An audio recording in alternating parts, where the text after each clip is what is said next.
অবশেষে আমরা স্টাডি ট্যুরে যাচ্ছি। অনেক মজা হবে, তাই না দোস্ত? তা তো হবেই, সবাই মিলে একসাথে যাব। তুই চুপ করে আছিস কেন রবি? আমি স্টাডি ট্যুরে যাব না। যাবি না মানে? কেন যাবি না? যাব না মানে যাব না, কোনো মানে নেই। আমার ভালো লাগে না, তাই যাব না। এটা কোনো কথা দোস্ত? সব বন্ধুরা যাব, কত আনন্দ হবে, আর তুই বলছিস কি না যাবি না? আমার জীবনে আনন্দের কোনো দরকার নেই। তাছাড়া শুধু আমি তো যাব না, তুই, সাব্বির, আদিবা, মিম, ওরা সবাই তো যাবে। কি বলিস এসব? তোর মাথা কি খারাপ হয়ে গেছে? তোকে ছাড়া আমরা কিভাবে যাব বল? আচ্ছা, তোর টাকার সমস্যা তাই তো? তোর সব খরচ আমরা দেব, তবু চল দোস্ত। করুণা করছিস আমাকে? তুই এইটা কিভাবে বলতে পারলি? আমরা সবাই বেস্ট ফ্রেন্ড, এখানে করুণার কি আছে? আমি এত কথা বুঝি না, আমার ভালো লাগে না, তাই যাব না। আচ্ছা ঠিক আছে, এই কথাগুলো আদিবার মিমের সামনে বলিস। কিছু বললাম না, চুপ করে বসে আছি। আমি রবি, অনার্স সেকেন্ড ইয়ারে পড়ি। আর এতক্ষণ যাদের সাথে কথা বললাম ওরা হলো বেস্ট ফ্রেন্ড। আমাদের হিসাব বিজ্ঞান বিভাগ থেকে স্টাডি ট্যুরে যাবে, আর তা নিয়ে এতক্ষণ আমাদের মাঝে কথা হচ্ছিল। কিছুক্ষণ পর আদিবা আর মিম আসলো। তোরা সবাই এভাবে মন খারাপ করে বসে আছিস কেন? রবি ট্যুরে যাবে না? যাবে না মানে? ও বললেই হলো? ওকে তো জোর করে নিয়ে যাব। এই নে প্রত্যেকের টিকিট, আমার আর মিমের পক্ষ থেকে। না জিজ্ঞেস করেই আমারটা কেন কেটেছিস? আমি যাব না। তুই যাবি, তোর বাবা যাবে। ঠিক আছে, আমার বাবাকে নিয়ে যাস। চুপ কর, আর কোনো কথা বলবি না। অনেক ক্ষুধা লেগেছে, চল ক্যান্টিনে গিয়ে কিছু খাই। ঠিক বলেছিস, আমারও খুব ক্ষুধা লেগেছে। তোর তো লাগবেই, সারাদিন শুধু খাই খাই করস, খাওয়া ছাড়া কি আর কিছু বুঝিস না? আরে এত কথা এখন বাদ দে, বিল যখন তোরা দিবি তাহলে তো খামাই যায়। তোকে কে বললো বিল আমরা দিব? বিল তোর দিতে হবে। কি? কোনো কি নেই, তাড়াতাড়ি চল, ক্ষুধা লেগেছে। সবাই মিলে ক্যান্টিনে সিঙ্গারা খেলাম। খেয়ে দিয়ে ক্যাম্পাসে আর কিছুক্ষণ বসলাম, তারপর বাসায় চলে আসলাম। আমি, সাব্বির আর সাকিব একসাথে থাকি, মিম আর আদিবাও একসাথে থাকে। আমাকে ট্যুরে না যাওয়ারও কিছু কারণ আছে, অনেক কিছুই আছে যা ওরা জানে না। বাসায় এসে ফ্রেশ হয়ে লাঞ্চ করলাম, তারপর একটা ঘুম দিলাম। বিকালে ঘুম থেকে উঠে প্রাইভেট পড়াতে গেলাম।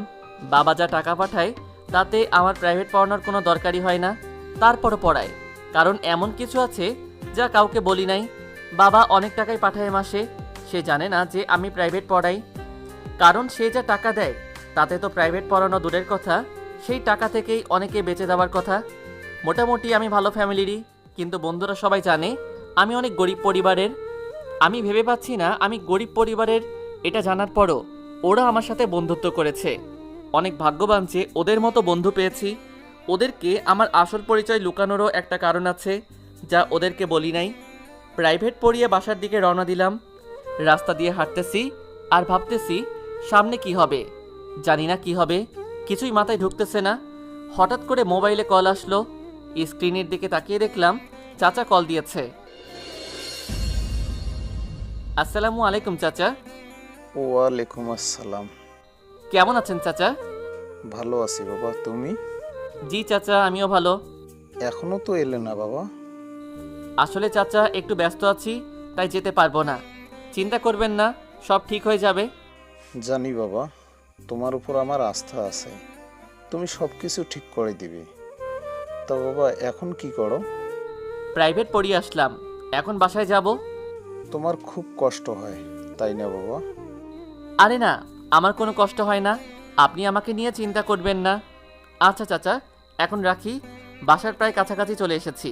সাবধানে থাকবেন আপনারা। তুমিও ভালো থাকবে বাবা। জি, আসসালামু আলাইকুম। ওয়ালাইকুম আসসালাম। বাসায় এসে ফ্রেশ হলাম, তারপর কিছু খেলাম। কিছুক্ষণ পর আদিবা ফোন দিল। কোথায় তুই? এই তো এইমাত্র প্রাইভেট পড়িয়ে আসলাম, তুই কোথায়? কই আর থাকবো, বাসায় আছি, ভালো লাগছে না। কেন, মিম কোথায়? আছে বাসায়। কি করে ও? কি আর করবে, সাব্বিরের সাথে কথা বলে। ওরা কি সারাদিনই কথা বলে? তাই তো দেখতেছি। প্রেম করে ভালো কথা, তাই বলে সারাদিনই কথা বলতে হবে? আচ্ছা লেকের পাড়ে আয় তোরা, আমরাও আসতেছি। আচ্ছা ঠিক আছে। কল কেটে দিয়ে সাব্বিরের কাছে গেলাম। গিয়ে দেখি ও এখনো কথা বলতেছে। সাব্বির আর মিম একে অপরকে ভালোবাসে। আরও অনেক কিছুই আছে আমাদের ভিতরে, আস্তে আস্তে জানতে পারবেন। সাব্বিরের কাছ থেকে মোবাইলটা নিয়ে মিমকে বললাম, এই তোর কি আর কোনো কাজ নাই? সারাদিন খালি ফোনে কথা বলিস, আমারে আর সাকিবরে তো কোনো দিনও কল দিস না। তোরে আর সাকিবরে কল দেই না, এই কথা বলতে পারলি? হইছে, আর ইমোশনাল করা লাগতো না। লেকের পাড়ে আয়। আচ্ছা ঠিক আছে, আসতেছি। ওই এইভাবে সারাদিন কথা বলে তো তোর কানের সমস্যা হবে, তখন আর কিছুই শুনবি না। তুই এটা কি করলি? কি করলাম? তুই ফোনটা নিলি কেন? কত সুন্দর রোমান্টিক মুডে ছিলাম। তা কি কথা হচ্ছিল শুনি? এই আমাদের ভবিষ্যৎ নিয়ে, বিয়ের পর কিভাবে সংসার জীবন কাটাবো তার প্ল্যান করছিলাম আর কি। ধ্যাত, নাক দিয়ে টিপ দিলে দুধ পড়বে, আর এখনই বিয়ের চিন্তা? এখন এসব চিন্তা বাদ দে, লেকের পাড়ে যাব, ওরাও আসতেছে। বাসায় আসার পর তোর খবর আছে? পরেরটা পরে দেখা যাবে, এখন তাড়াতাড়ি চল। আচ্ছা সাকিব কই? কই আর থাকবে, গিয়ে দেখ কোনো মেয়ের সাথে সেটিং করে। শালা তো সব মেয়ের সাথেই কথা বলে। তুই রেডি হ, আমি গিয়ে দেখতেছি। আচ্ছা ঠিক আছে। সাকিবের কাছে গেলাম। সাব্বির ঠিকই বলেছে, শালাই মোবাইল নিয়ে পড়ে আছে। তুই কি ভালো হবি না? কেন, আমি কি খারাপ নাকি? শুধু খারাপ না, তার থেকেও বেশি কিছু। কয়টা মেয়ের সাথে কথা বলিস তুই? আরে তেমন কিছু না, শুধু টাইম পাস করি। আর যাদের সাথে কথা বলি তারাও আমার সাথে টাইম পাস করে। তা রিলেশন করলেই তো পারিস। তুই করলেও তো পারিস। আমার আবার রিলেশন? হয়তো তা কোনোদিনও সম্ভব হবে না। আদিবাকে না বললে কি করে হবে? ওকে হয়তো কোনোদিনও বলতে পারবো না। কেন পারবি না? জানি না, বলার পর যদি ও আমার সাথে সম্পর্ক নষ্ট করে ফেলে, সেই ভয়ে। তা তুমি তোমার ভয় নিয়ে থাকো, কোন দিন দেখমু ওর বিয়ের কার্ড দিছে আমাদের, আর তুই সারা জীবনেই দেবদাস হয়ে থাকবি। এত ভয় কিসের দোস্ত? আমরা সবাই তোর সাথে আছি, বলে দেখ ওকে। জানি না ওর সামনে গেলে কি হয়। যতবারই বলার চেষ্টা করি ততবারই আমার কি যেন হয়, হয়তো কোনোদিনও বলতে পারবো না। আর তোরাও বলবি না। তুই প্রমিস করিয়েছিস বিধায় এখনো বলি নাই, তা না হলে আরো আগে বলে দিতাম। তবে মনে হয় না এই প্রমিস বেশি দিন রাখতে পারবো। এখন তাড়াতাড়ি চল, ওরা মনে হয় এসে পড়েছে। রেডি হয়ে লেকের পাড়ে গেলাম। আদিবা আর মিম আমাদের আগেই এসে পড়েছে। সন্ধ্যার পর যে কি ভিড় থাকে লেকের পাড়ে তা বলার মতো না। বসার জন্য জায়গা পাওয়া যায় না। এই এতক্ষণ লাগে তোদের আসতে? আমরা কত আগে এসে বসে আছি। সময় কি আর এমনি বেশি লাগছে? এই দুইটা যে এত কথা বলতে পারে ফোনে। আর মিম, তোদের সবসময় দেখা হয়, তারপরও ফোনে এত কি কথা বলিস? আর কিছুদিন পর তো তোরা দুজনের একজনও কানে শুনবি না। কালকে স্টাডি ট্যুরে যাব, অনেক আনন্দ করব। তোদের দুজনকে যদি দেখি একজন আরেকজনের সাথে আঠার মতো লেগে রয়েছিস, তাহলে তোদের খবর আছে। কি? কালকেই আমরা যাব? আমাদের তো মনেই ছিল না। কোনো কিছুই তো গুছালাম না, কিছু জিনিস কিনাও লাগতো, তাও তো কিনা হলো না দোস্ত। সত্যি, আর এখন কেনা যাবে কিনা তাও জানি না। সারাদিন ফোনে কথা বললে মনে কিভাবে থাকবে? যদি উল্টাপাল্টা কিছু খাস তাহলে তোদের খবর আছে। আরে না, আমরা কি ওই ধরনের ছেলে নাকি? চা খেতে ইচ্ছে করতেছে, চল মামার দোকানে গিয়ে চা খেয়ে আসি। ওদের ওখান থেকে তাড়াতাড়ি এসে পড়লাম। বাসায় এসে গোছানোর কাজে লেগে পড়লাম। একদমই মনে ছিল না। এমনি তো তাড়াতাড়ি ঘুমাতে হতো, কারণ সকালে উঠতে হবে। আর এখন ব্যাগ গোছাতেই অনেক রাত হয়ে যাবে। অত সকালে যে কিভাবে ঘুম থেকে উঠবো জানি না। অবশ্য চিন্তা নেই, ওরা ফোন দিয়েই উঠবে। ব্যাগ গোছাতে গোছাতে অনেক রাত হয়ে গেল। খেয়ে দিয়ে সবাই ঘুমিয়ে পড়লাম। খুবই ক্লান্ত লাগছিল, বিছানায় শুয়ে পড়তেই ঘুমিয়ে গেলাম। মোবাইলের শব্দে ঘুমটা ভেঙে গেল। মনে হয় সকাল হয়ে গেছে, তাই আদিবা ফোন দিয়েছে। কিন্তু কলটা রিসিভ করে যা শুনলাম তাতে আমার ঘুম একদমই ভেঙে গেছে। আপনি একদমই চিন্তা করবেন না চাচা, আমি ডাক্তার নিয়ে আসছি। ঠিক আছে বাবা। ঘড়ির দিকে তাকিয়ে দেখলাম 5টা বেজে গেছে। এর ভিতরে আজানও দিয়েছে। ওযু করে নামাজ পড়লাম। সাকিব আর সাব্বিরকে ডাক দিলাম না, ওরা হয়তো আর একটু পর ঘুম থেকে উঠেই যাবে, তাই তাড়াতাড়ি করে বেরিয়ে পড়লাম। খুবই চিন্তা লাগছে, জানি না কি হবে।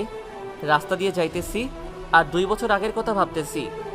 প্রথম যখন অনার্সে ক্লাস করতে যাব, রাস্তা দিয়ে হাঁটতেছি, হঠাৎ 10 থেকে 12 বছরের একটা মেয়ে চোখে পড়ল। মেয়েটা কেঁদে কেঁদে ভিক্ষা করছিল। খুবই খারাপ লাগলো মেয়েটাকে দেখে। দুনিয়াটা বড়ই অদ্ভুত, যে মেয়েটার স্কুলে থাকার কথা সেই মেয়েটাই এখন রাস্তায় ভিক্ষা করছে। মেয়েটার সাথে কথা বলতে মন চাইলো। তুমি কে, আর এখানে এভাবে কাঁদছো কেন? স্যার, আমার একটু সাহায্য করেন। আমার ভাইটার অসুখ, ভাই ছাড়া এই দুনিয়াতে আমার আর কেউ নাই। মেয়েটার কথা শুনে চোখ দিয়ে পানি বেরিয়ে গেল। মেয়েটাকে বললাম, তুমি কোথায় থাকো, আমাকে সেখানে নিয়ে চলো, আমি তোমার ভাইয়ের চিকিৎসা করাবো। তারপর মেয়েটা আমাকে একটা বস্তিতে নিয়ে আসলো। সেখানে গিয়ে দেখলাম মেয়েটার মতো আরও 6-7 জন আছে।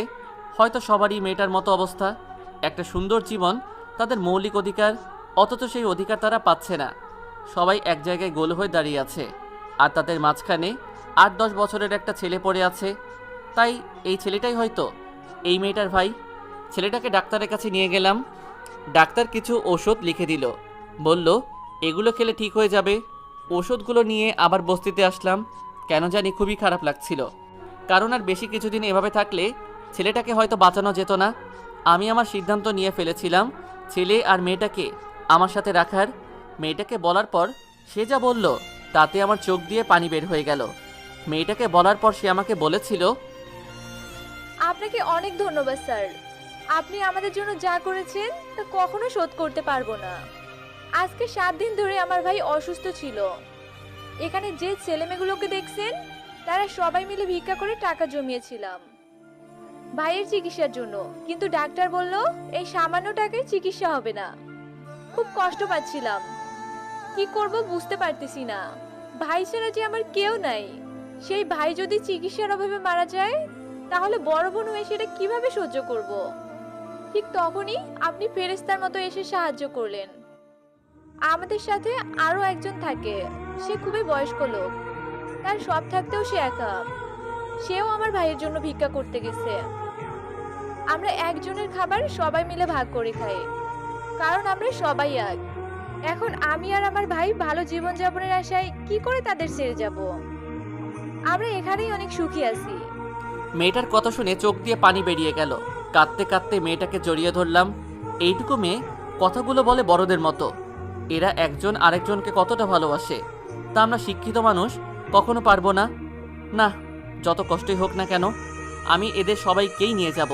মেয়েটাকে বললাম, যদি সবাইকেই নিয়ে যাই তাহলে যাবে আমার সাথে? স্যার, আপনি কিভাবে এতগুলো মানুষের দেখাশোনা করবেন? এমনিতেই আপনি অনেক করেছেন, আপনার কথা কখনো ভুলবো না। আমরা চাই না আপনাকে আর কষ্ট দিতে, চলে যান আপনি। চুপ, একদম চুপ। কথা বেশি শিখে গেছো তুমি। আর আমাকে স্যার না, ভাইয়া বলবা। আজ থেকে আমি তোমাদের বড় ভাই, আর আমি চাই না আমার ভাই বোনেরা কষ্টে থাক। মেয়েটা কাঁদতে কাঁদতে আমাকে জড়িয়ে ধরে বলল, আপনি একা আমাদের দায়িত্ব নেবেন? তা আমার উপর ছেড়ে দাও। কিছুক্ষণ পর একজন বৃদ্ধ লোক আসলো। সব ছেলেমেয়েরা গিয়ে তাকে জড়িয়ে ধরলো। চাচা, এই ভাইয়াটা আমাদের সবাইকে নিয়ে যাবে। তুমি কি করে একা এসব করবে? পারবো আমি। কি আজব দুনিয়া, যেখানে নিজের ছেলেমেয়েরা আমাকে রাস্তায় ফেলে দিয়েছে সেখানে তুমি আমাদের নিয়ে যেতে চাও, অথচ আমার সাথে কোনো রক্তেরও সম্পর্ক নেই তোমার। রক্তের সম্পর্ক তো এই ছেলে মেয়েদের কারোর সাথে কারো নেই। আপনার ও এই ছেলে মেয়েদের সাথে নেই। তারপরও আপনারা সবাই এক। আসলে এই দুনিয়ায় রক্তের চেয়েও বড় সম্পর্ক হলো মনুষ্যত্বের, যা আমাদের সবাইকে একই বন্ধনে বেঁধে রাখে। আর আজকে থেকে আমাকে আপনার ছেলে মনে করবেন। তারপর তাদের সবাইকে সেখান থেকে নিয়ে গেলাম। একটা বাসা ভাড়া করলাম। ছেলে মেয়েদেরকে স্কুলে ভর্তি করালাম। টিচারদের সব কিছু বললাম। সব শুনে তারা ফ্রিতে পড়ার ব্যবস্থা করে দিল, আর বাকি সব খরচ আমি দেই। আচ্ছা, তোমাদের কারো তো নাম জানা হলো না। কি নাম তোমাদের? জানি না। মন খারাপ করো না, আজকে থেকে তোমার নাম জান্নাত। সবার নাম ঠিক করে দিলাম। চাচাই তাদের সাথে থাকে। আমি প্রতিদিনই তাদের খোঁজ খবর নেই, মাঝে মাঝে গিয়ে দেখে আসি, তাদের থাকা খাওয়া সব ব্যবস্থা করে দিয়ে আসি। আর একটু আগে চাচা কল দিয়ে বলল জান্নাতের নাকি খুবই জ্বর, তাই এখন যাইতেছি। পরিচিত একটা ফার্মেসি থেকে একজন ডাক্তার নিয়ে যাইতেছি। এত সকালে আবার কে কল দিল? স্ক্রিনে তাকিয়ে দেখি মিম কল দিয়েছে। কি হয়েছে তোমাদের? রবিকে কল দিতেছি, ওর ফোন বন্ধ। তোমাদের দিলাম কিন্তু ধরো না। ঘুমিয়েছিলাম। ঘুম থেকে উঠো এবার, 7টায় বাস ছাড়বে। আচ্ছা ঠিক আছে। রবি, এ রবি, আরে উঠ এখন। সাকিব, এ সাকিব। কি রে, কি হয়েছে? এভাবে চিল্লাচ্ছিস কেন? সকাল হয়ে গেছে, আমাদের যেতে হবে। সেই কথা কি মনে আছে? 7টায় বাস ছাড়বে। আচ্ছা, এ রবি কোথায়? ও তো বিছনায় নেই, আর দরজাটা খোলা। গেল কোথায় ও? কল দে তোর নাম্বারে। আচ্ছা দিচ্ছি। ফোনও বন্ধ। কোথায় গেল ও? ও তো না বলে এভাবে কোথাও যায় না। আর রাতেও তো ছিল, তাহলে কখন গেল? আমার কিন্তু খুবই চিন্তা হচ্ছে, ওর আবার কিছু হলো না তো? আরে ফালতু কথা বলিস না তো। ওর হয়তো কোনো জরুরি কাজ ছিল, আমরা ঘুমেছিলাম তাই ডাক দেইনি। আর ফোনে হয়তো চার্জ শেষ হয়ে গেছে। আমরা ওর ব্যাগ নিয়ে গাড়িতে চলে যাই, দেখবি গাড়ি ছাড়ার আগেই ও চলে আসবে। তাই যেন হয়। যাওয়ার পরই সব ছেলেমেয়েরা জড়িয়ে ধরলো। চিন্তা করো না, জান্নাত ঠিক হয়ে যাবে। ডাক্তার ঔষধ লিখে দিল আর বলল, ভয়ের কিছু নেই, হালকা জ্বর। এই ওষুধগুলো খেলে ঠিক হয়ে যাবে। তারপর জান্নাতকে কিছু খাইয়ে ওষুধগুলো খাইয়ে দিলাম। ভাইয়া তুমি এসেছো? আমার না খুব ভয় করছিল। ভয়ের কিছু নেই, সামান্য জ্বর। এই ওষুধগুলো খেলে ঠিক হয়ে যাবে। এখন একটু ঘুমাও, তাহলে তাড়াতাড়ি সুস্থ হয়ে যাবে। জান্নাতকে ঘুম পাড়িয়ে ঘড়ির দিকে তাকালাম, দেখি 7টা প্রায় বেজে গেছে। 7টায় বাস ছাড়বে, তাই আমার আর যাওয়া সম্ভব নয়। কোথায় রবি? এখনো তো এলো না। আমরা জানি না। মিম কল দেওয়ার পর উঠে দেখি রবি নেই, দরজাও খোলা।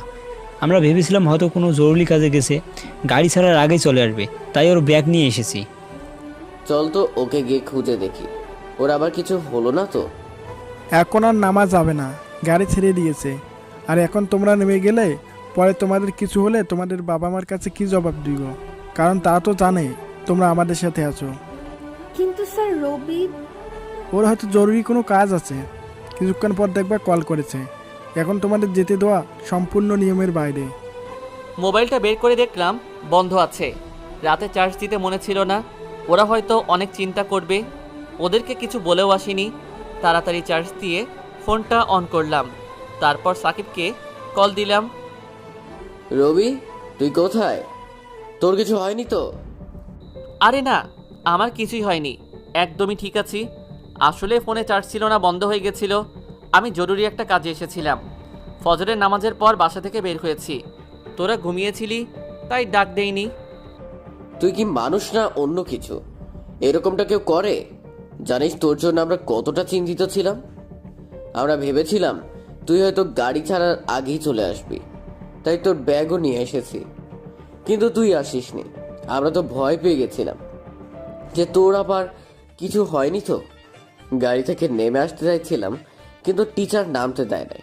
তুই আমাদের বললেই পারতি। সরি রে, বুঝতে পারি নাই। বুঝতে পারবাও না। নাও আদিবার সাথে কথা বলো। তোরে হাতের কাছে পাইলে যে কি করতাম, এখন তা শুধুই আমি জানি। তুই একটা বদমাইশ। এই তুই হাসছিস কেন? তোর মুখে এইগুলো শুনতে ভালোই লাগে। চুপ, একদম চুপ। ট্যুর থেকে আসি, তারপর তোর খবর নিব। শালা, তোর চিন্তায় আমরা মরে যাই আর তুই জরুরি কাজ নিয়ে আসিস। কতটা ভয় যে পাইছিলাম। তুই একবারও আমাদের ফোন দেওয়ার প্রয়োজন মনে করলি না? ওই চুপ করে আছিস কেন? কিছু বলছিস না কেন? কি বলবো? আসলেই তুই একটা বদমাইশ। জানি আমি। আচ্ছা তোরা ট্যুর এনজয় কর, রাখলাম। ওরা আর কিছু বলার আগেই কল কেটে দিলাম, কারণ যা বলেছি। তারপর হয়তো ওরা আমাকে মেরেই ফেলতো, জানি না। ওরা আসার পর কি হবে। সবাই মিলে একসাথে নাস্তা করলাম। ভাবছি ওরা না ফিরে আসা পর্যন্ত এখানেই থাকবো। এখানে থাকার কথা শুনে ছেলেমেয়েরা খুবই খুশি হয়েছে। নাস্তা করে বিছানায় শুয়ে পড়লাম। খুবই ক্লান্ত লাগছিল, তাই ঘুমিয়ে পড়লাম। ঘুম থেকে উঠে ওদের সাথে কিছুক্ষণ আড্ডা দিলাম। এর মধ্যেই জান্নাত ঘুম থেকে উঠে গেছে। তারপর ওর কাছে গেলাম। এখন কেমন লাগছে জান্নাত? ভালো ভাইয়া, তুমি কখন আসলে? আসছি আরও আগেই। চিন্তা করো না, খুব তাড়াতাড়ি সুস্থ হয়ে যাবা। তোমাকে খুব কষ্ট দিলাম ভাইয়া। আমাদের জন্য তুমি যা করেছো তা হয়তো আমাদের আপন ভাই থাকলেও করতো না। আমরা কখনো ভাবিনি এরকম জীবন পাবো। যাও, তোমাদের সাথে কথা নাই। তোমরা আমাকে আপন ভাই ভাবো না। তুমি তো আমাদের বাবা মায়ের মতো। বাবা মা যেভাবে ছেলে মেয়েদের দেখাশোনা করে ঠিক তেমন ভাবে তুমি আমাদের দেখাশোনা করো। বড়দের মতো কথা কোথায় শিখছো তুমি? রাস্তায় থাকতাম না, তাই শিখে গেছি। চুপ, আর একবারও ওইসব কথা বলবা না। কিন্তু ভাইয়া না বলে তো আর আমাদের পরিচয় মুছে যাবে না। তোমরা কি ছিলে তাতে তোমার পরিচয় হবে না। সামনে কি হবা সেটাই তোমাদের আসল পরিচয় হবে। মন দিয়ে লেখাপড়া করবা, যাতে তোমরা সবাই বড় কিছু অর্জন করতে পারো। সবসময় একটা কথা মনে রাখবা, যুদ্ধটা তোমার নিজের সাথে নিজের। তোমার সব থেকে বড় প্রতিদ্বন্দ্বী তুমি নিজেই। অনেক ভালোভাবে পড়ালেখা করব ভাইয়া, আপনার জন্য হলেও করব। তা না হলে আপনার সব কষ্ট বৃথা যাবে। অনেক কথা হয়েছে, এখন কিছু খেয়ে নাও, তাহলে ভালো লাগবে। কিন্তু খেতে ইচ্ছে করছে না ভাইয়া। না খেলে তাড়াতাড়ি সুস্থ হবা না। তারপর জান্নাতকে কিছু খাইয়ে দিলাম, তারপর ওকে বললাম বিশ্রাম নিতে। আর আমি অন্যদের কাছে চলে আসলাম। এভাবে 2 দিন কেটে গেল। জান্নাত সুস্থ হয়ে গেছে। এই 2 দিনে অনেক ভালো সময় কেটেছে বাচ্চাদের সাথে। আসলে বাচ্চাদের সাথে থাকলে এমনি মন ভালো থাকে, কারণ ওরা হলো নিষ্পাপ। আজকে রাতেই ওরা ট্যুর থেকে চলে আসবে, তাই ঠিক করলাম দুপুরে খাওয়ার পরই ওখান থেকে চলে আসব। আসার সময় খুবই খারাপ লাগছিল। বাচ্চারা সবাই জড়িয়ে ধরে কান্না করছিল, আমারও চোখ দিয়ে পানি বেরিয়ে পড়ছিল। আর বেশিক্ষণ ওখানে থাকলাম না, ওদের বুঝিয়ে শুনিয়ে চলে আসলাম। আমাকে কান্না করতে দেখলে হয়তো ওরা আরও কান্না করত, তাই তাড়াতাড়ি চলে আসলাম। বাসায় আসার পর চাচার কাছে ফোন দিয়ে ওদের খবর নিলাম। বিছানায় শুয়ে পড়তেই ঘুমিয়ে গেলাম। রাতে ওদের আসার জন্য অপেক্ষা করতে থাকলাম। কিছুক্ষণ পর দরজায় কেউ নক করলো। দরজা খুলেই তো অবাক হয়ে গেছি, কারণ সাকিব আর সাব্বিরের সাথে আদিবা মিমও ছিল। আজকে আমি শেষ। আদিবা আর মিমকে বললাম, তোরা এই রাতে এখানে কেন? কেউ দেখে ফেললে কি হবে? চুপ, আগে তোর সাথে বোঝাপড়া, তারপর এখান থেকে যাব। আরে দেখে ফেললে কি হবে? না, কিছুই হবে না। তারপর ওরা 4 জন আমাকে ইচ্ছে মতো বলতে লাগলো। আমি আগে জানতাম এইরকম কিছু হবে। অনেকক্ষণ পর ওদের বললাম, তোরা তো মনে হয় অনেক ক্লান্ত হয়ে গেছিস, কিছু খেয়ে নে। এই কথা শুনে ওরা সবাই আমার দিকে তাকিয়ে রইল। তুই কি এতক্ষণ আমাদের কথা শুনেছিস? শুনেছি তো। আমার মনে হয় না তুই শুনেছিস। শুনে থাকলে এই কথা তোর মাথায় আসতো না। সরি বললাম তো, আমার ভুল হয়ে গেছে তোদের না জানানো।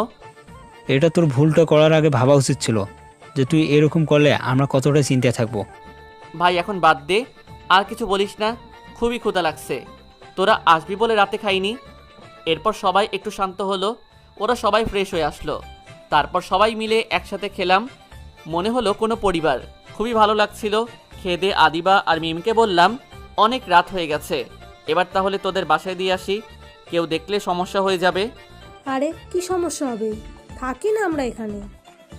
এমন থাপ্পড় মারবো দাঁত সব পড়ে যাবে। বিয়ের পর সাব্বিরের সাথে থাকিস, এখন না। আর সাব্বির, তুই কিছু বলছিস না কেন? হা, আমি কি বলবো? চুপ শালা লুইচ্ছে একটা। এখন চল ওদের দিয়ে আসি। দোস্ত, আমার খুবই ক্লান্ত লাগছে, যা।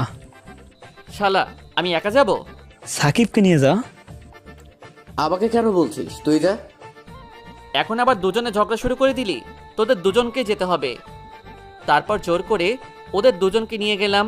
আদিবা আর মিমকে ওদের বাসায় দিয়ে আসলাম। রাস্তা দিয়ে 3 জন হাঁটতেছি। দোস্ত, আমার খুব ঘুম পাচ্ছে, মনে হচ্ছে এখানেই ঘুমিয়ে পড়ি। আমারও একই অবস্থা। চুপ থাক শালারা, উল্টাপাল্টা কথা বলা বন্ধ কর। আর কিছুক্ষণের মধ্যেই বাসায় চলে আসবো, তারপর ঘুমাইস। বাসায় এসে ওদেরকে কল দিয়ে বললাম আমরা বাসায় এসে গেছি।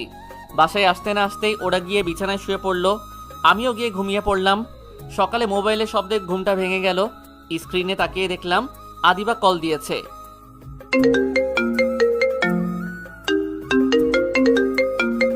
এত সকালে কল কেন দিয়েছিস?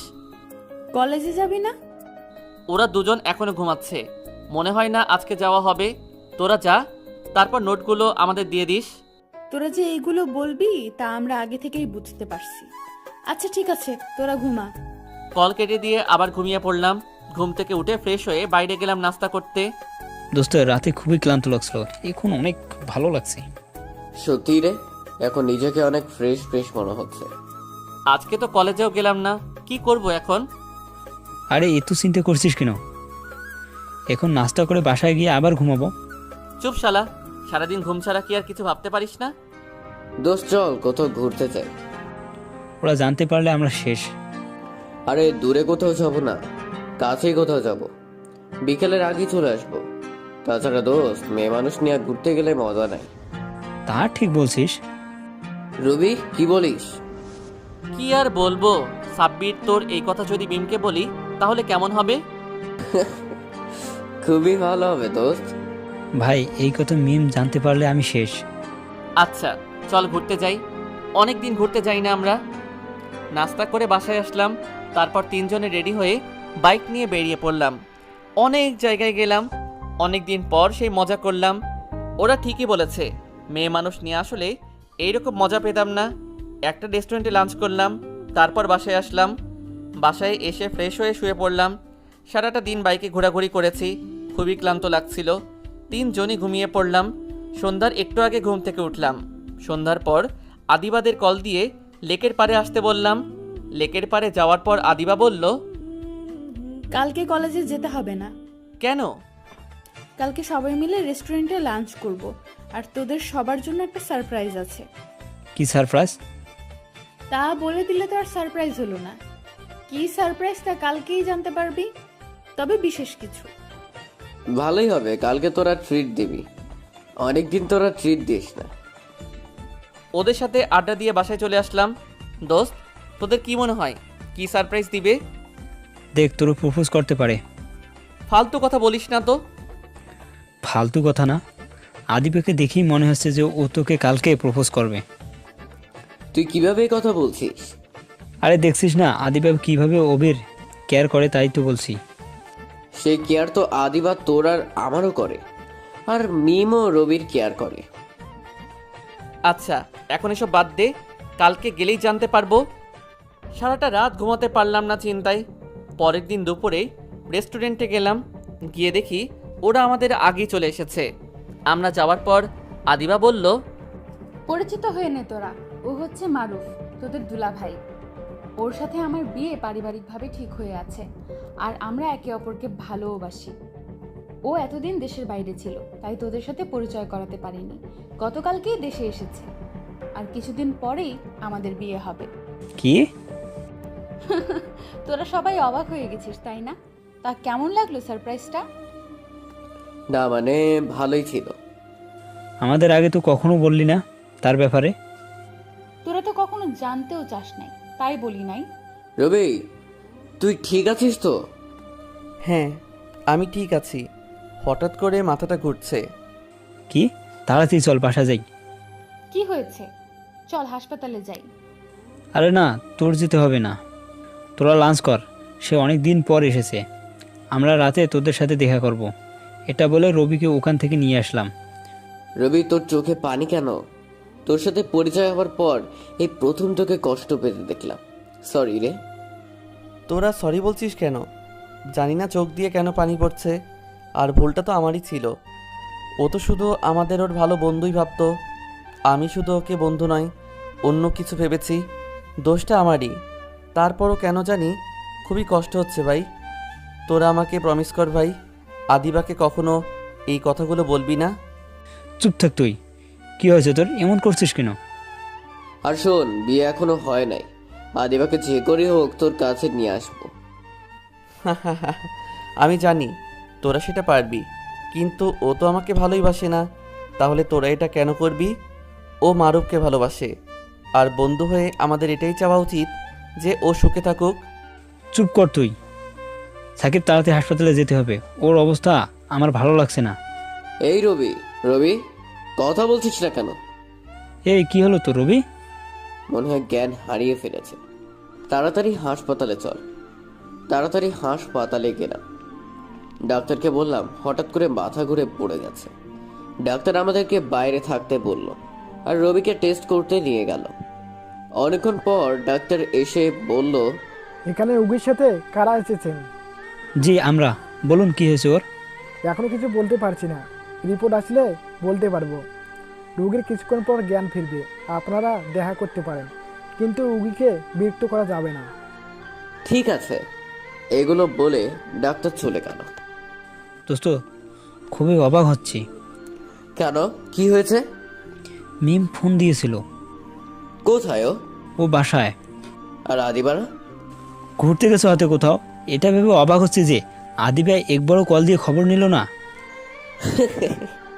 মরেছিল না হয়তো। তাই হবে, ও তো অনেক ব্যস্ত। কিছুদিন পর বিয়ে, তাই হয়তো অনেক আনন্দে আছে। কিছুক্ষণ পর নার্স এসে বলল রবির জ্ঞান ফিরেছে, তাই তাড়াতাড়ি রবির কাছে গেলাম। এখন কেমন লাগছে? ভালো।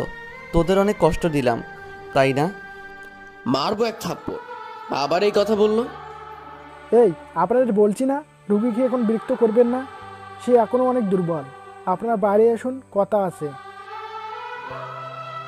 আপনি বিশ্রাম করুন। ডাক্তার, কি হয়েছে আমার? তেমন কিছু না, আমি আপনার বন্ধুদের কাছে ওষুধ লিখে দিব। ডাক্তার, আমি বুঝতে পারছি আমার কিছু একটা হয়েছে। আপনি আমাকে বলতে পারেন, আমার যা কিছুই হোক না কেন, আমার জীবনে এটা নতুন কিছু না।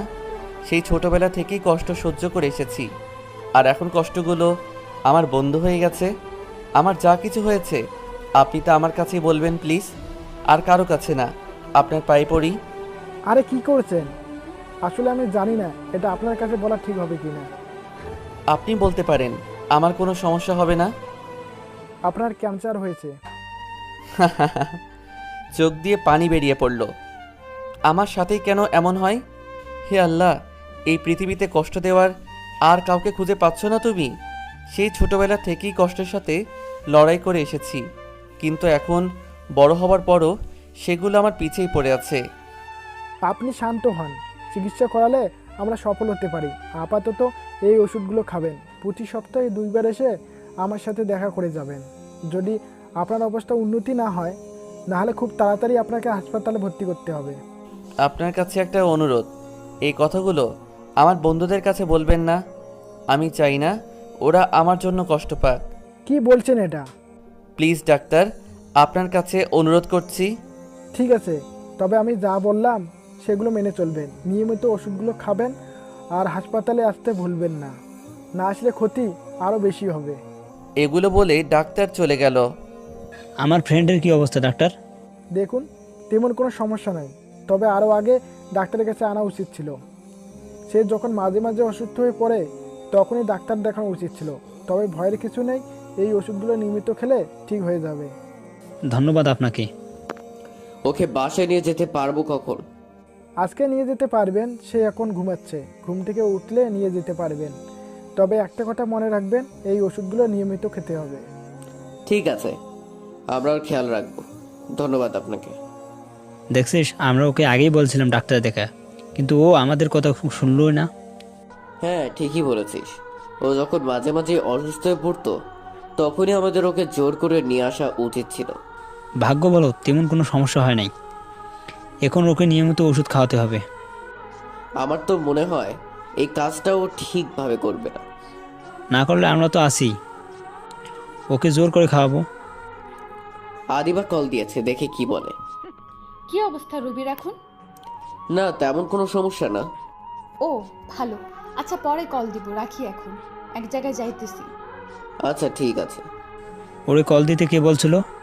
ওর সামনে অসুস্থ হয়ে পড়লো আর ও এতক্ষণ পর কল দিল। তাও মনে হলো ইচ্ছে করে দেয়নি। মারুফ এতদিন পর দেশে এসছে বলে কি ওর সাথে সারাদিন থাকতে হবে? বাদ দে তো, যে যেভাবে থাকতে চায় তাকে সেভাবে থাকতে দেওয়া উচিত। এইসব কিছু রবির সাথে বলিস না, তাহলে ও অনেক কষ্ট পাবে। রবির ঘুম ভাঙার অপেক্ষা করতেছি। বাইরে বসে কিছুক্ষণ পর মিম আসলো। সরি রে, একটু দেরি হয়ে গেল। কি অবস্থা রবির এখন? তেমন কোনো সমস্যা না, ওষুধ লিখে দিয়েছে, ওইগুলো নিয়মিত খেতে বলছে। যাক, তেমন কোনো সমস্যা হয়নি। অনেক টেনশনে ছিলাম। তোদের জন্য খাবার নিয়ে আসছি। এখনও তো মনে হয় কিছু খাসনি, তাড়াতাড়ি খেয়ে নে। ক্ষুধা নাই, পরে খাবো। চুপ, বললেই হলো, তাড়াতাড়ি খা। রবি জানতে পারলে কিন্তু রাগ করবে। তারপর দুজনে দুপুরের খাবার খেলাম। কিছুক্ষণ পর নার্স এসে বলল রবির ঘুম ভেঙেছে। তারপর ডাক্তারের সাথে কথা বলে রবিকে বাসায় নিয়ে আসলাম। আস্তে আস্তে রাত হয়ে গেছে। সাব্বিরকে বললাম মিমকে বাসায় দিয়ে আসতে। রবিকে কিছু খাইয়ে দিয়ে ওষুধগুলো খাওয়ালাম। খাওয়ার পর রবিকে বললাম ঘুমাতে। ও এখনো অনেক দুর্বল। ডাক্তার বলেছে 2-3 দিন লাগবে সুস্থ হতে। কিছুক্ষণ পর সাব্বির আসলো। আমরাও খেয়ে দিয়ে শুয়ে পড়লাম। অনেক ক্লান্ত লাগছিল। বিছানায় শুয়ে পড়তেই ঘুমিয়ে গেলাম। 3 দিন পর এখন রবি মোটামুটি সুস্থ। এই 3 দিনে মিম অনেকবার এসেছিল। আদিবাও 2 বার এসেছিল, তাও অল্প কিছুক্ষণের জন্য। ও তো এখন অনেক ব্যস্ত। সামনে ওর বিয়ে, তাই হয়তো অনেক খুশিতে আছে। ভালোই হয়েছে, ও ওর মতো থাকুক। আজ অনেক দিন পর লেকের পাড়ে এসেছি সন্ধ্যার পর। আগে প্রতিদিনই আসতাম। এতদিন রবি অসুস্থ থাকায় আশা হয়ে ওঠেনি। রবি আগের থেকে কেন জানি চুপচাপ হয়ে গেছে। আগের মতো আর কথা বলে না, ফাইজলামি করে না। হয়তো আদিবার জন্য। জানি না ওকে কিভাবে সান্ত্বনা দিব। ওকে দেখে মনে হয় ওর মনের মধ্যে অনেক কষ্ট লুকিয়ে আছে। লেকের পাড়ে আমি, সাব্বির আর মিম। আদিবারও আসার কথা ছিল, কিন্তু এখনো আসেনি। আগে যে সবার প্রথমে থাকতো, সে এখন সবার শেষে। এটাই হয়তো বাস্তবতা। রবি, তোকে এইভাবে দেখতে আমাদের কারোই ভালো লাগছে না। প্লিজ আগের মতো হয়ে যায়। চাইলেই সব কিছু সম্ভব না। দুনিয়াটা একটা গোলকধাঁধার মতো। যত সামনে আগাবো ততই মনে হচ্ছে পিছনে চলে যাচ্ছি। মাঝে মাঝে ভাবি, কি এমন ভালো কাজ করেছিলাম যে তোদের মতো বন্ধু পেয়েছি। তোরা আমার জন্য যা করেছিস, আমার নিজের বাবাও তা করেনি। মানে? যখন আমার বয়স 10 বছর, তখন আমার মা মারা যায়। মোটামুটি বুঝতাম যে মার ভালোবাসা আর পাবো না। তারপর বাবা আর একটা বিয়ে করে। বাবা যখন বলেছিল এটা আমার নতুন মা, তখন কিছুটা হলেও খুশি হয়েছিলাম, এটা ভেবে যে মায়ের ভালোবাসা হয়তো পাবো। কিন্তু আমার ভাগ্যটা হয়তো খারাপ ছিল। আমি তাকে মা মনে করলেও সে আমাকে তার ছেলে মনে করতে পারেনি।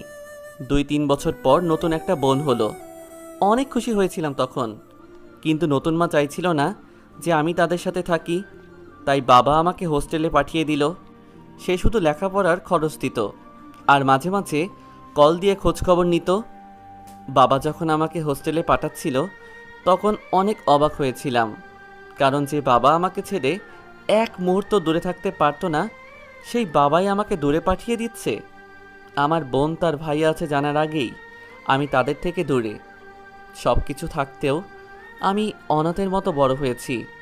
মাঝে মাঝে যখন বাড়িতে যেতাম, তখন তাদের দেখে মনে হতো তারা একদমই খুশি হয়নি। বোনের সাথে কথা বলতে চাইতাম, ও আমার কাছে আসতে চাইতো, কিন্তু আমার নতুন মা আমাদের মাঝখানে দেওয়াল হয়ে থাকতো। একটা সময় তো তারা বলেই দিল আমার আর বাড়িতে যাওয়ার দরকার নেই। বাবা যখন আমাকে বলল আমার সব খরচ দিবে, কিন্তু আমার বাড়িতে যাওয়া নিষেধ, তখন অনেক কেঁদেছিলাম। হয়তো সেই কান্নার সাক্ষী কেউ হতে পারিনি। আস্তে আস্তে বড় হতে থাকলাম। তারপর তোদের সাথে পরিচয় হলো।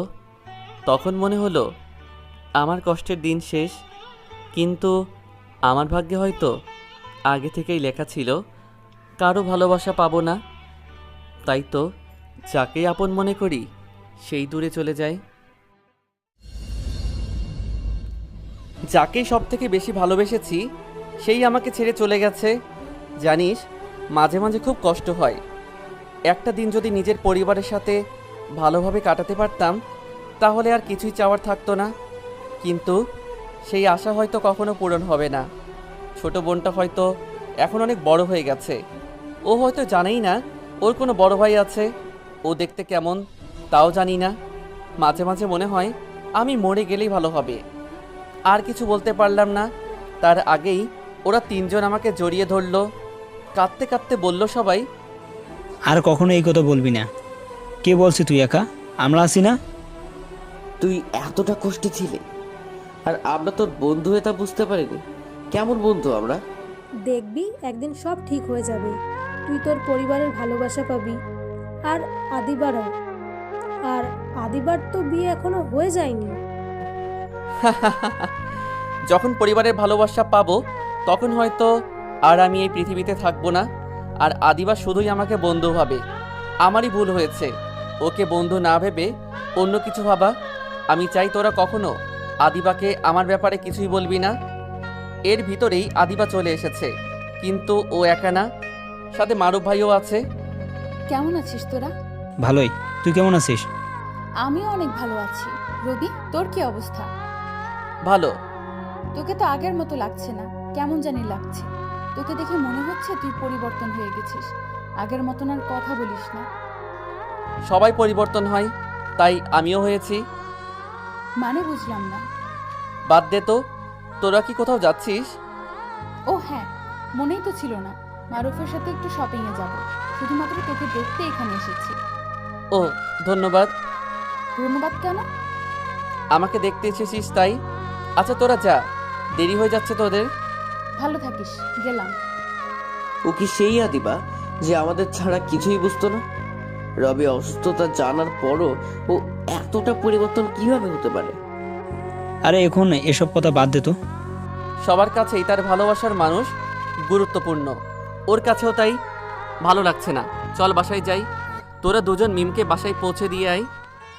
দুজন কেন, একজন গেলেই তো হয়। আমি একা একটু হাঁটি, কেন জানি না এখন খুবই একা থাকতে ইচ্ছে করছে।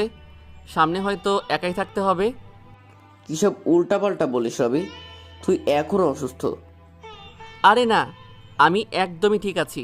তোরা যা, আর একা তো বাসায় যাব। তোরা মিমকে পৌঁছে দিয়ে বাসায় চলে আসিস।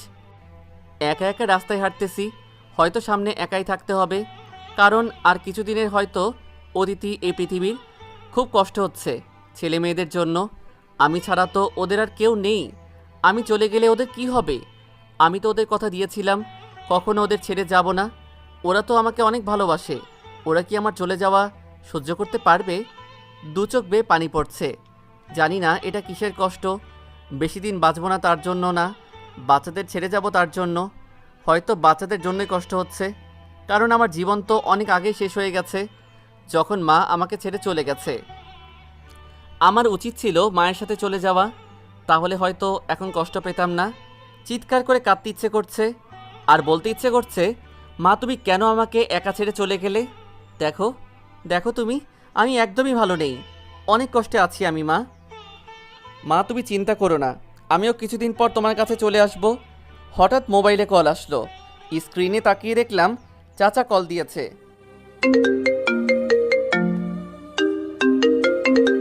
আসসালামু আলাইকুম চাচা। ওয়ালাইকুম আসসালাম। কেমন আছো বাবা? জি চাচা ভালো, আপনি কেমন আছেন? বাচ্চারা সবাই ভালো আছে তো? হ্যাঁ, আমরা সবাই ভালো আছি। অনেক দিন তো কোনো খোঁজ খবর নেওনি। তোমার কিছু হয়নি তো আবার? আসলে চাচা একটু অসুস্থ ছিলাম তো, তাই খোঁজ নিতে পারিনি।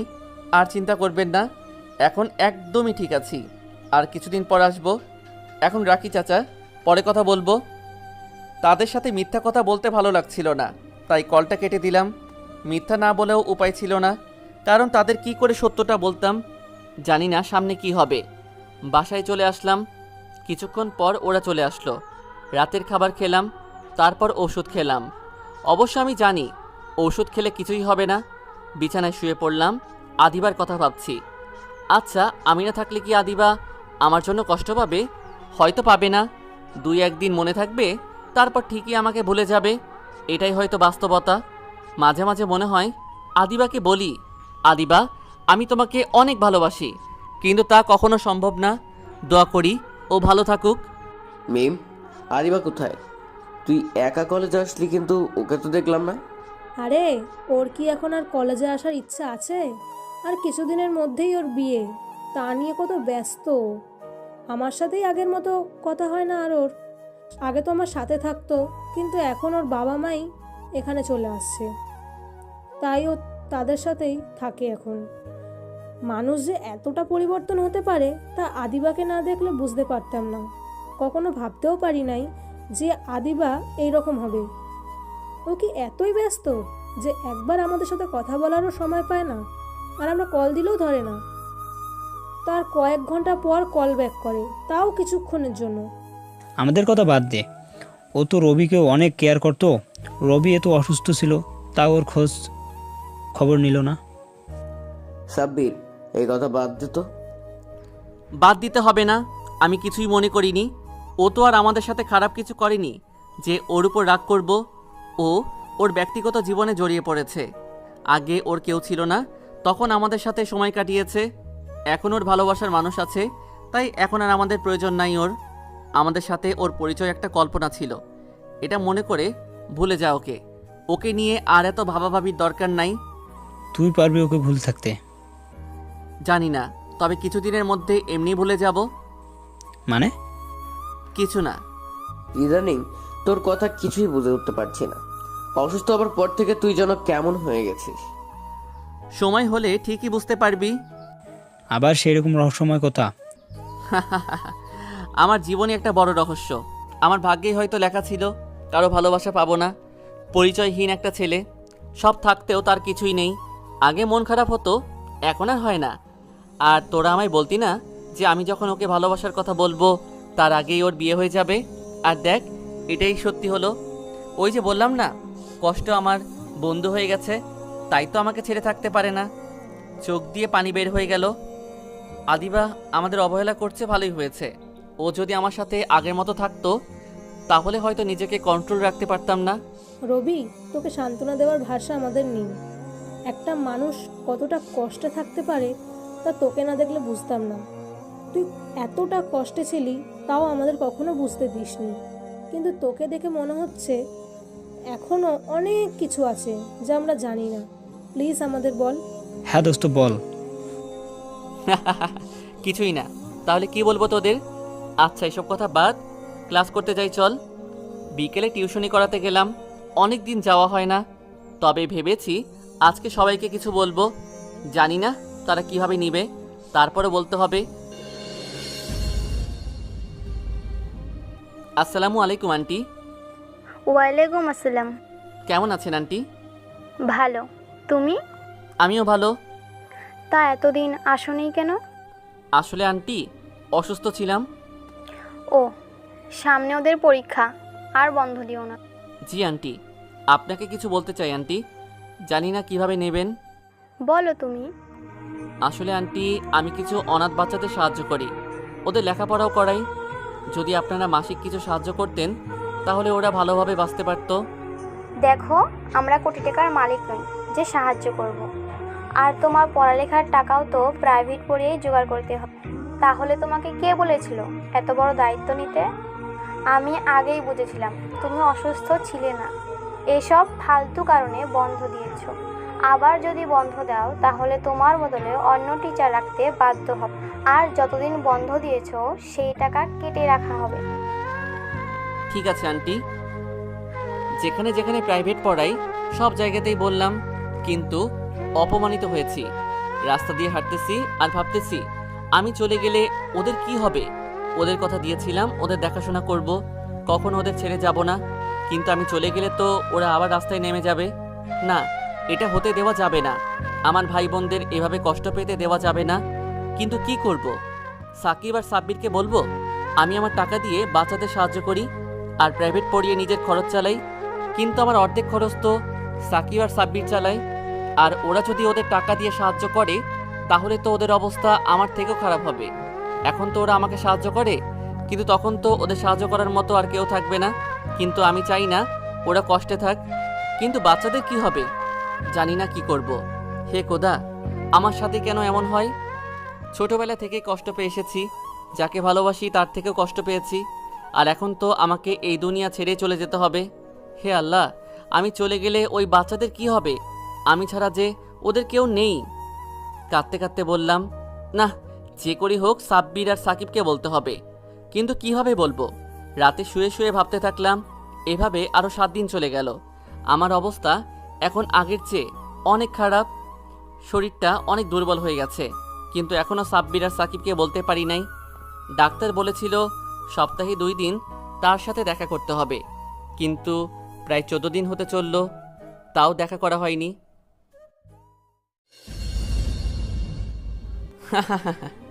দেখা করেই বা কি হবে? দেখা করলেই তো আর বেঁচে থাকবো না, হয়তো কিছুদিন বেশি বাঁচবো, কিন্তু তা হাসপাতালে কাটাতে হবে। আর আমার জন্য কে এত টাকা খরচ করবে? অনেক দিন বাচ্চাদের দেখি না, আজকে যাব। ওদের সাথে 1-2 দিন থাকবো, হয়তো আর কখনো ওদের সাথে থাকা হবে না। আমি যাওয়াতে বাচ্চারা অনেক খুশি হয়েছে, কিন্তু আমি খুশি হতে পারিনি, কারণ আমি চলে গেলে হয়তো ওরা আবার আগের জীবনে চলে যাবে। অনেক কষ্টে চোখের পানি আটকে রাখলাম। বাবা, তুমি ঠিক আছো তো? আমি ঠিকই আছি চাচা। না মানে তোমাকে দেখতে আগের মতো লাগছে না, কেমন জানি হয়ে যাচ্ছ। না, আমার কিছুই হয়নি। তারপর বাচ্চাদের সাথে কিছুক্ষণ সময় কাটালাম। ভাইয়া তোমার জন্মদিন কবে? কেন? আরে বলোই না। তারপর একটা তারিখ বললাম ওকে। আমার জন্মদিন কবে তা জানতে চাইছো কেন? আর কিছুদিন পরেই তো তোমার জন্মদিন, আমরা সবাই মিলে তোমার জন্মদিন উদযাপন করব। যদি আমি না থাকি? থাকবে না মানে? কোথায় যাবা? ওই দিন তোমার থাকতেই হবে, কোথাও যেতে পারবে না। কখন কি হয় তা কেউ বলতে পারে না। হতে পারে ওই দিন আমার কোনো গুরুত্বপূর্ণ কোনো কাজ থাকতে পারে। না, ওই দিন তোমার কোনো কাজ থাকবে না, তুমি আমাদের সাথে থাকবে। জান্নাতকে জড়িয়ে ধরে বললাম, এত কথা কোথায় শিখছো আমার মিষ্টি বোন? তোমার বোন না, তাই শিখে গেছি। আচ্ছা ধরো আমি যদি কোথাও হারিয়ে যাই, তুমি কি আমাকে খুঁজবে? না, খুঁজবো না, কারণ তোমাকে কখনো হারাতে দিব না। চোখ দিয়ে পানি বের হয়ে গেল। জান্নাতকে জড়িয়ে ধরে বললাম, এত ভালোবাসো আমাকে? তুমি তো আমার ভাই, তোমাকে ভালোবাসবো না তো কাকে বাসবো? দেখতে দেখতে 2 দিন চলে গেল। আজকে বিকালেই এখান থেকে চলে যাব, আর হয়তো কখনো আসতে পারবো না এখানে। মন চাইছিল এখানে সারাটা জীবন থেকে যাই, কিন্তু তা কখনো সম্ভব নয়। বাচ্চাদের আর চাচার মুখটা চোখের সামনে ভেসে উঠল। চোখের পানি আর আটকে রাখতে পারলাম না। বাচ্চারা সবাই দৌড়ে এসে আমায় জড়িয়ে ধরল। ওরাও কাঁদছে। অনেকক্ষণ ওদের জড়িয়ে ধরেছিলাম। অনেক কষ্টে চোখের পানি মুছে ওদের বললাম, মন দিয়ে লেখাপড়া করবে, কখনো কোনো কিছুর জন্য কষ্ট পাবে না। একটা কথা মনে রাখবে, তোমাদের অনেক বড় হতে হবে। চাচা বাচ্চাদের খেয়াল রাখবেন। তারপর সেখান থেকে চলে আসলাম, আর পিছনে ফিরে তাকালাম না। এর ভিতরে সাকিব ফোন দিয়ে বলল লেকের পাড়ে আসতে। তারপর সেখান থেকে লেকের পাড়ে যেতে লাগলাম। হঠাৎ মোবাইলে একটা কল আসলো অপরিচিত নাম্বার থেকে। রিসিভ করলাম। রিসিভ করার সাথে সাথেই অপর পাশ থেকে কেউ বলতে লাগলো, তোমার মাথায় কি সমস্যা আছে? তুমি বুঝতে পারছো যে তুমি কত বড় সমস্যায় আছো? তোমাকে বলেছিলাম সপ্তাহে 2 বার দেখা করতে। এতদিনে তো তোমার হাসপাতালে ভর্তি হয়ে যাওয়ার কথা। আমারই ভুল ছিল। ওই দিন যদি তোমার বন্ধুর কাছে সব কিছু বলতাম তাহলে ঠিক হতো। আমি অনেক ব্যস্ত ছিলাম, অনেক খুঁজে তোমার নাম্বার পেয়েছি। এতদিন তো তোমার অনেক অসুস্থ হয়ে যাওয়ার কথা, এখনই তুমি চলে আছো। তোমাকে ভর্তি হতে হবে। ধন্যবাদ আপনাকে আমাকে কল দেওয়ার জন্য। আজকে আমার কাজ আছে, কালকে আসবো। তুমি বুঝতে পারছো না তোমার সাথে কি হতে চলেছে। প্লিজ ডাক্তার, আর আমি অতটাও অসুস্থ না। কালকে ঠিক আপনার সাথে দেখা করব। বলেই কল কেটে দিলাম। আমি জানি আমার সাথে কি হতে চলেছে। শুধু শুধু হাসপাতালে ভর্তি হয়ে কি হবে। কিছুক্ষণ পরেই লেকের পাড়ে এসে পড়লাম, কিন্তু অন্য দিনের তুলনায় আজকে সবাই চুপচাপ, কেউ কোনো কথা বলছে না। ওদের দেখে মনে হচ্ছে কোনো কারণে ওদের মন খারাপ। সবাই এভাবে মন খারাপ করে বসে আছিস কেন? কি হয়েছে? আদিবার কালকে বিয়ে, তোকেও কল দিতে চেয়েছিল কিন্তু আমরা নিষেধ করেছি। বলেছি তোকে কল দিতে হবে না, আমরাই বলে দিব। আরে এটা তো খুশির খবর, এতে মন খারাপের কি আছে? আমাদের তো আনন্দ করার কথা। আমরা অবশ্যই কালকে যাব। ওদেরকে মুখে এই কথা বললেও ভিতরে যে কতটা কষ্ট পেয়েছি তা শুধু আমি জানি। কি হলো, সবাই এইভাবে অবাক হয়ে তাকিয়ে আছিস কেন? তোর খারাপ লাগছে না? খারাপ লাগবে কেন? আমি তো আর ওকে বলি নাই যে ভালোবাসি ওকে, আর ও তো জানেও না এটা। ও শুধুই আমাদেরকে ওর বন্ধু ভাবে, তাহলে খারাপ লাগবে কেন? ও আমাদের বন্ধুও ভাবে না। ও আমাদের সাথে কীরকম আচরণ করছে তোর তো অজানা নয়। আরে ধুর, এসব এখন বাদ দে তো। আমরা অবশ্যই কালকে যাব। দোস্ত একটা সত্যি কথা বলতো, তুই কেন যেতে চাইছিস? শেষবারের মতো ওকে দেখতে। অনেক ইচ্ছা ছিল ওকে বিয়ের সাজে দেখতে, আর হয়তো ওর সাথে দেখা হবে না, ও হয়তো আর আমাদের কথা মনেও রাখবে না, ভুলে যাবে রবি নামের ওর কোনো বন্ধু ছিল যার ও কেয়ার করতো অনেক। ওর ভালোবাসা না পাই, কিন্তু ওকে বিয়ের সাথে দেখতে তো আর কোনো বাধা নেই। ওকে শুধু দূর থেকে দেখব। ও হয়তো অনেক খুশি থাকবে কালকে, আমাদের সাথে হয়তো কথা বলারও সময় থাকবে না ওর। তারপরও ওর মুখটা শেষবারের মতো দেখতে চাই। তোর খারাপ লাগবে না? আমার খারাপ লাগবে কেন? আমি তো অনেক খুশি থাকবো, ওকে বিয়ের সাথে দেখতে পাবো, এটাই অনেক। নিজের অজান্তেই চোখ দিয়ে পানি বেরিয়ে গেল। আর কিছু বলতে পারলাম না, তার আগেই ওরা সবাই এসে জড়িয়ে ধরলো। সরি রে, আমি ওর সাথে থাকার পরও তোকে বুঝতে পারি নাই। আমিও ভেবেছিলাম ও হয়তো তোকে ভালোবাসে। দূর, এসব কথা বাদ দে তো। পরের দিন রেডি হয়ে আদিবার বিয়েতে গেলাম, কিন্তু সারাটা দিন ফোনটা বেজেই চলেছে। ডাক্তার অনেকবার কল দিয়েছে, কিন্তু রিসিভ করি নাই। আজ বা কাল আমাকে চলে যেতেই হবে। হয়তো হাসপাতালে ভর্তি হলে আরও কিছুদিন বেঁচে থাকলেও থাকতে পারি, কিন্তু আজকে হাসপাতালে ভর্তি হলে আদিবাকে আর কোনো দিন দেখতে পারবো না। আমার কাছে আদিবাকে শেষবারের মতো দেখাটাই অনেক গুরুত্বপূর্ণ। ওর হাসি মুখটা শেষবারের মতো দেখতে চাই ওকে বিয়ের সাজে কেমন লাগে। সকাল থেকে তোকে এতবার কে কল দিয়েছে? আর বলিস না, পরিচিত একজন একটা কাজের জন্য বিরক্ত করছে। চল, আদিবা ওর সাথে দেখা করতে বলেছে। তোরা যা, আমার ভালো লাগছে না। আমরাও যাব না। আরে তোরা যা, না গেলে ও হয়তো কষ্ট পাবে, আর আমি চাই না আজকে ও কোনো কষ্ট পাক। আজকে শুধু ওকে খুশি দেখতে চাই। তারপর ওরা আদিবার সাথে দেখা করতে চলে গেল, আর আমি ঘুরে ঘুরে সব কিছু দেখছি। হয়তো আর কিছুক্ষণের অতিথি আমি। অনেক দুর্বল লাগছে।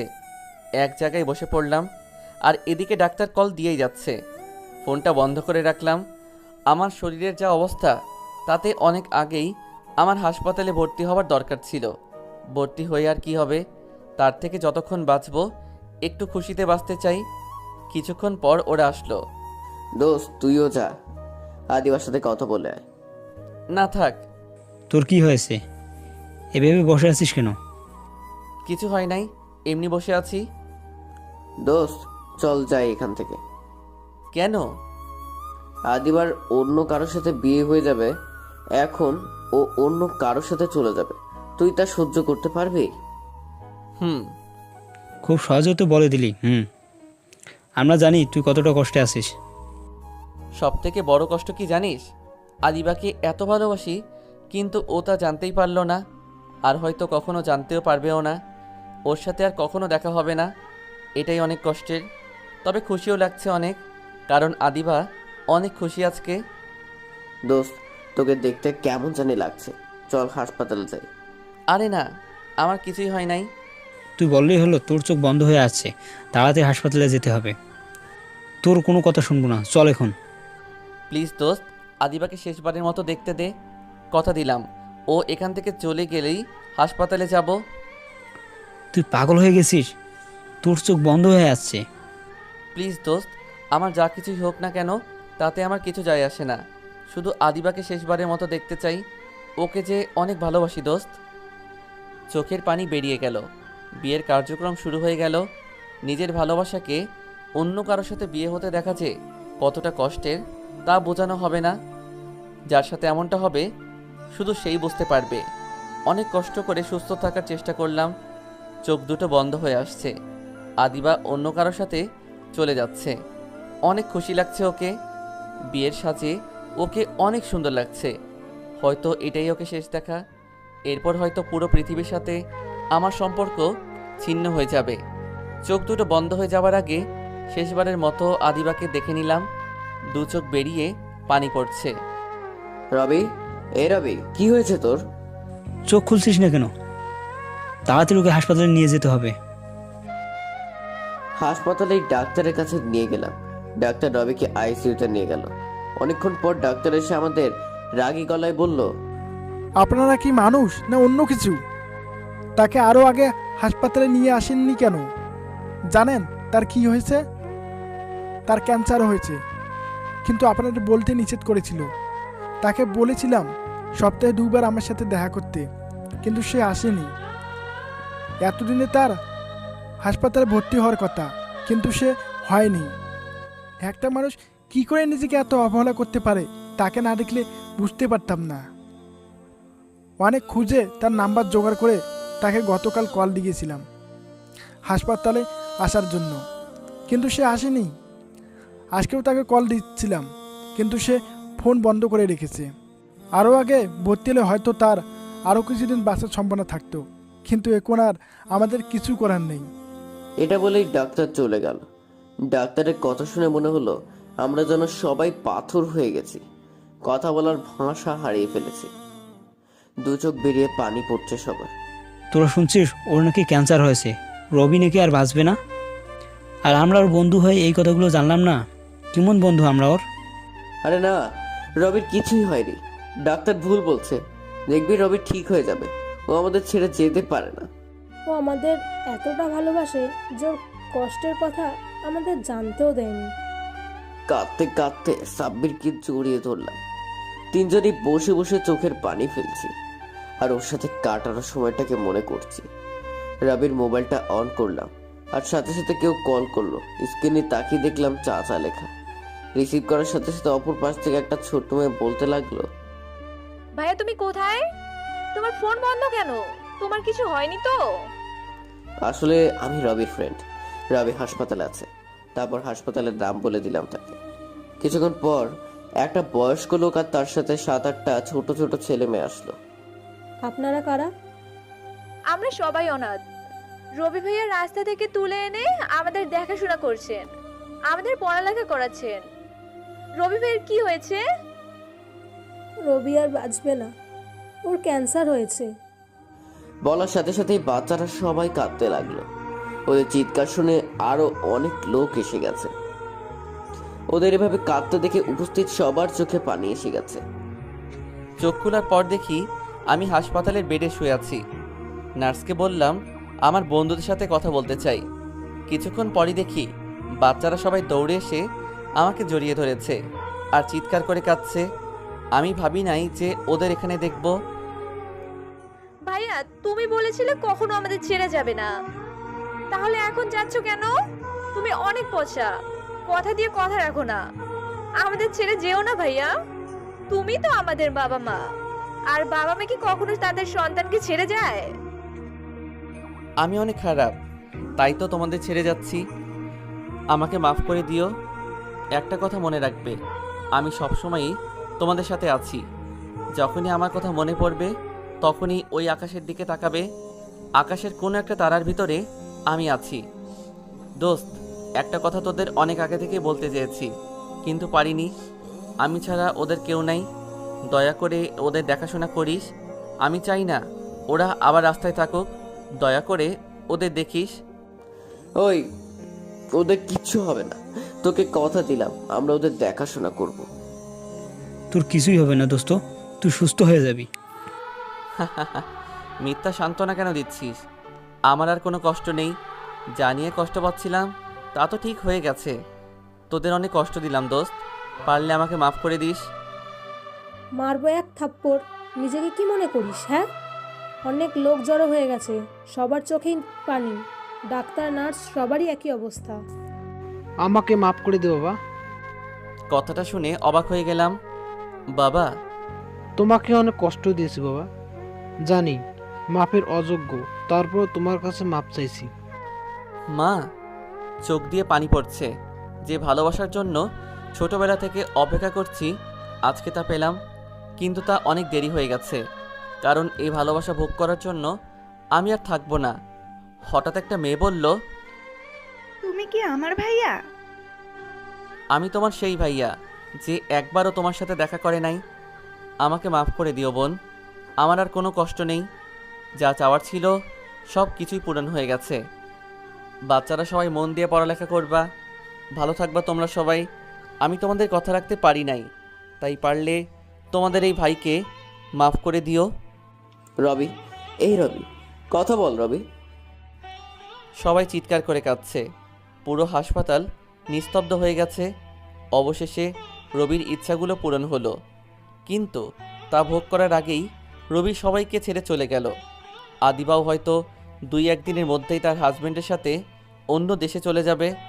হয়তো রবির অবস্থার কথা কখনো জানতেও পারবে না। বাকিদের সাথেও হয়তো ওর যোগাযোগ থাকবে না। ওর জীবন থেকে মুছে যাবে রবি, সাব্বির, সাকিব আর মিমের নাম।